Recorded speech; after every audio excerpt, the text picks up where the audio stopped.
Dictation लिखने के लिए रेडी हो जाइए, ध्यानपूर्वक लिखिएगा। सुनना है और लिखना है, मन में नहीं दोहराना है। Ready, start. आज महाशिवरात्रि के इस पावन दिन पर आपको बस 2 चीज़ें ध्यान में रखनी हैं जो आपके मन को तुरंत शांति और खुशी प्रदान करेंगी। पहली, जान लें कि ईश्वर हर पल मेरे साथ हैं और वे मेरी हर ज़रूरत पूरी करेंगे।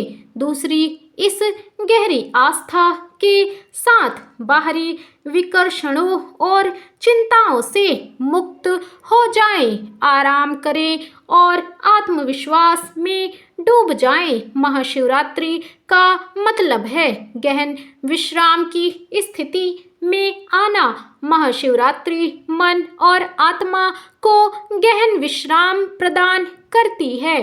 मन अक्सर किसी न किसी चीज के पीछे भागता रहता है या किसी एक चीज की इच्छा रखता है। वह आध्यात्मिक या भौतिकवादी हो सकता है। बस इतना ही याद रखना है कि भगवान आपको दोनों चीजें देने के लिए मौजूद हैं। बस आप चिंता ना करें।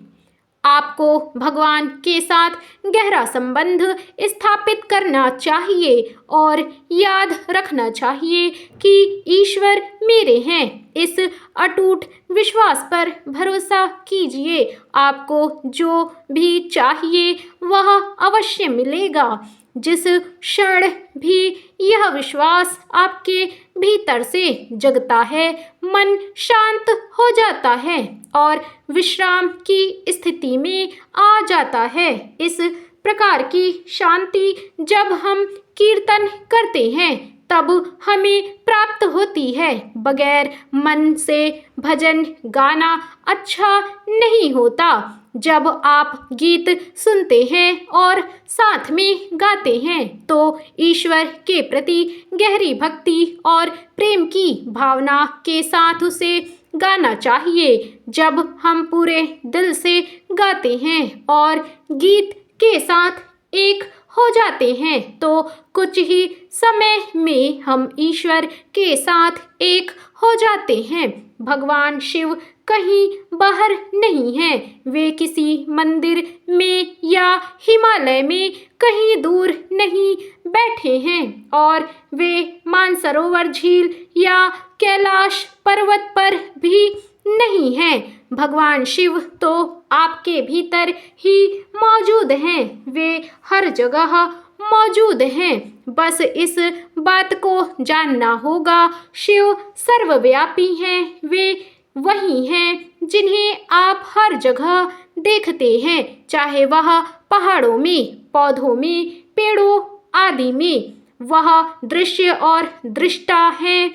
बस बार बार स्वयं को यह बात याद दिलाते रहें और आराम करें। कुछ दिनों में आप चेतना की गहराई और अंतिम अवस्था प्राप्त कर लेंगे और आपके मन में अतिरिक्त खुशी और शांति मिलेगी। आप भीतर से कमल के फूल की तरह खिल उठेंगे।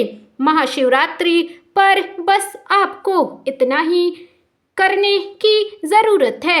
अपने मूल अस्तित्व के भीतर गहन विश्राम करें। जब आप ध्यान के माध्यम से ज्ञान अर्जित करते हैं तो यह आपके मन और बुद्धि को शुद्ध करता है। मन उन छोटी छोटी लालसाओं और इच्छाओं को छोड़ देता है जिनमें वह अक्सर उलझा रहता है और इस तरह आपकी बुद्धि शुद्ध हो जाती है। इस तरह हम पूजा के दौरान या उसके बाद भजन के माध्यम से भी ध्यान की अवस्था में चले जाते हैं। जिस प्रकार ज्ञान बुद्धि को शुद्ध करता है, वैसे ही भजन गाने से हमारी भक्ति की भावना शुद्ध और उन्नत होती है। जब आपका मन और भावनाएं दोनों ही पूरी पूरी तरह से ऊपर उठकर खिल जाती हैं और आप ध्यान की परम अवस्था में पहुंच जाते हैं जहां स्वयं शिव हैं। तब गहन विश्राम की अवस्था में परम शिव के साथ एक हो जाते हैं।